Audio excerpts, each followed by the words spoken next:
Baik, terima kasih. Kita jumpa lagi dalam babak terakhir dalam ruang bicara ini, Herba Asia. Ini yang bakal dibawa oleh Dewan Perniagaan Melayu Cawangan Kuala Lumpur ini, dan mungkin Cik Hashim boleh terangkan sikit apa sebenarnya yang terkandung dalam program ini. Okey, jika Cik Dahlan jika tengok ini adalah Boleh. okey. Herba Asia akan sebenarnya tahun ke-8 di Malaysia. Yang akan berlangsung bulan 10 ini di Madrid, dan selepas itu kita akan bawa pula Herba Asia ke Jinju. Ke Jinju. Jadi ini adalah satu inisiatif ataupun kerjasama yang erat di antara Herba Asia dan Dewan Perniagaan Melayu Malaysia Kuala Lumpur. Ini kali ke berapa? Ini kali ke-8 di Malaysia. Ke-8 di Malaysia. Dan kali pertama di Korea.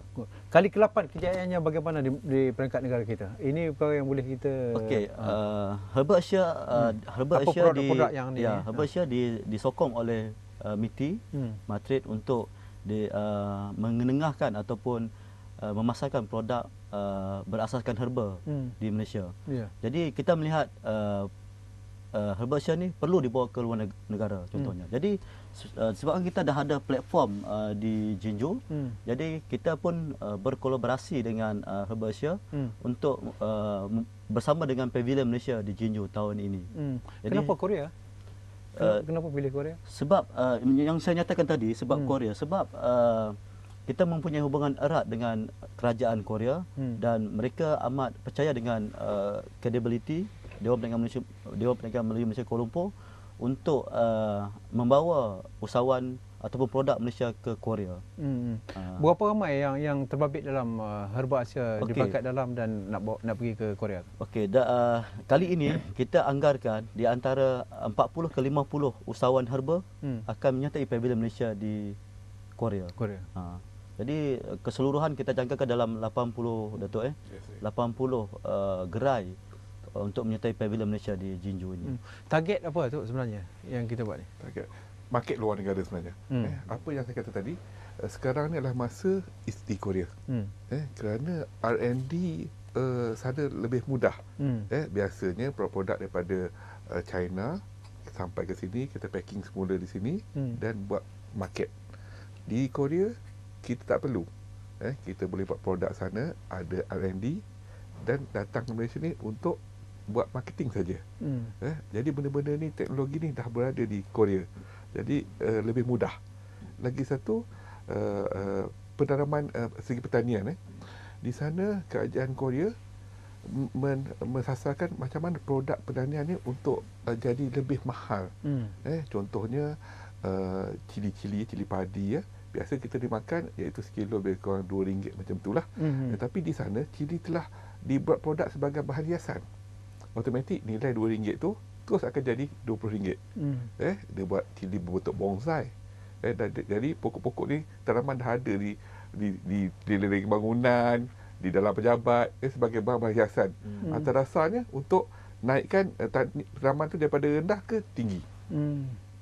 Itu yang penting. Itu yang penting. Baik, Cik Hashim, dalam soal pelaksanaan perniagaan tadi, saya sebut soal kaunselor perniagaan. Mungkin Dewan juga memikirkan bagaimana untuk membentuk kaunselor perniagaan, termasuklah kaunselor kewangan dan sebagainya, bagi memastikan golongan yang menceburi dalam keusahawanan ini tidak tercicir dan yang paling penting panel penasihat pakar perniagaan seperti yang dipraktikkan oleh SME Corp ni di bawah sistem kawan.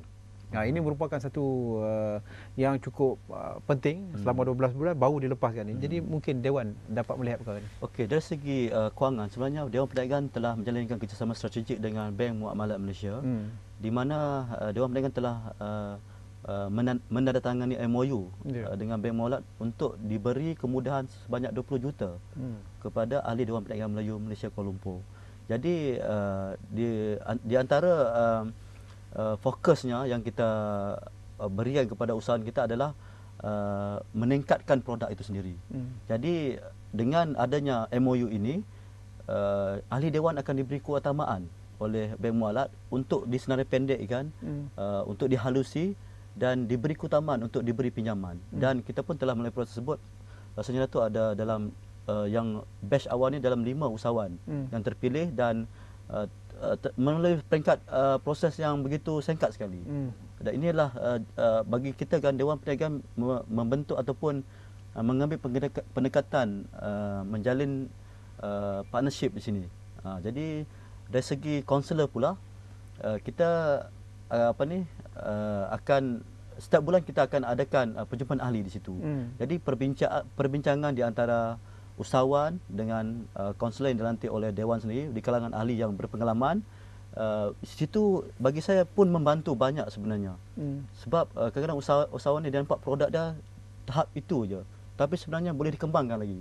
Macam Datuk Sarifudin katakan tadi kan, di Korea lada tu sendiri untuk makanan, tapi di Korea telah diubah menjadi bukan saja tanaman tetapi hiasan sebenarnya. Jadi di tepi bangunan ataupun di halaman rumah mereka tu nampak pokok cabai tu, pokok lada tu nampak sebagai hiasan sebenarnya. Sebab itulah harga dia meningkat. Jadi inilah yang kita di pengalaman inilah yang akan kita terapkan kepada usahawan supaya memberi peningkatan kepada produk mereka. Apa keistimewaan ahli dewan?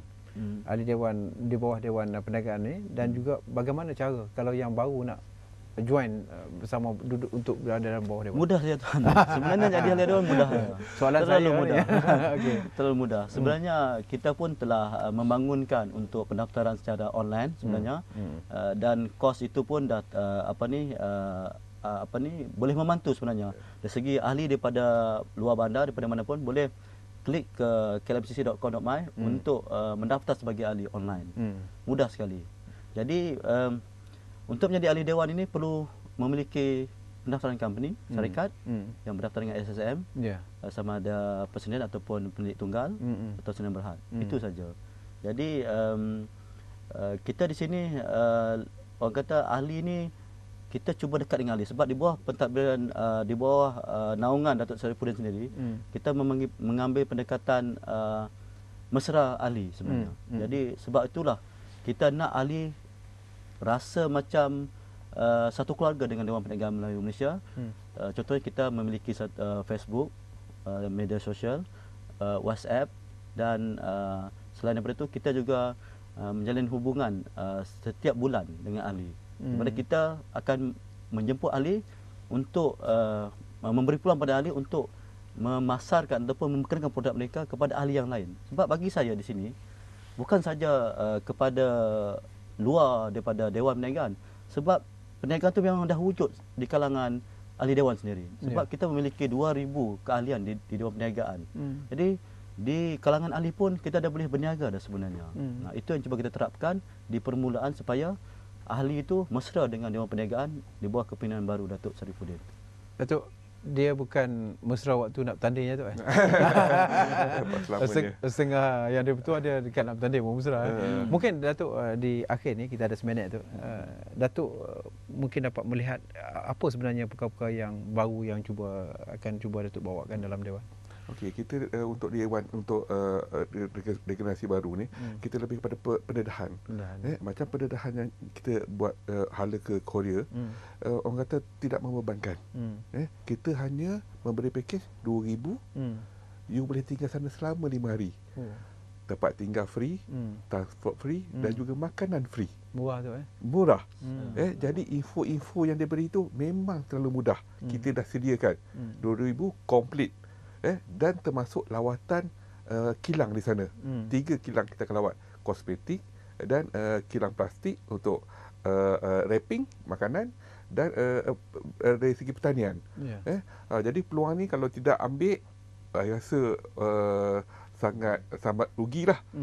Jadi kalau siapa-siapa yang berminat untuk menyertai, hubungi Dewan Perniagaan Melayu Kuala Lumpur. Jangan lepas peluang. Baik, terima kasih banyak Datuk. Terima kasih Cik Hashim, kerana kita telah pun sampai ke penghujung. Usahawan belia persada antarabangsa itu sebenarnya visi dan misi yang cuba diterapkan oleh Dewan Perniagaan Melayu Malaysia Kuala Lumpur, khususnya yang dibawa oleh Datuk Sarifudin Musa selaku yang dipertua. Baru sebulan tetapi jelas apa yang diutarakan oleh Datuk tadi boleh menjamin sesuatu yang menarik untuk kita kongsi bersama, dan akhirnya kita akan berada di peringkat antarabangsa agar kita tidak mudah diperlekehkan oleh sesiapa. Baik, itu saja yang sempat kita bersama. Terima kasih Datuk. Terima kasih kepada Cik Hashim. Kita jumpa lagi lain masa. Assalamualaikum warahmatullahi taala wabarakatuh. Terima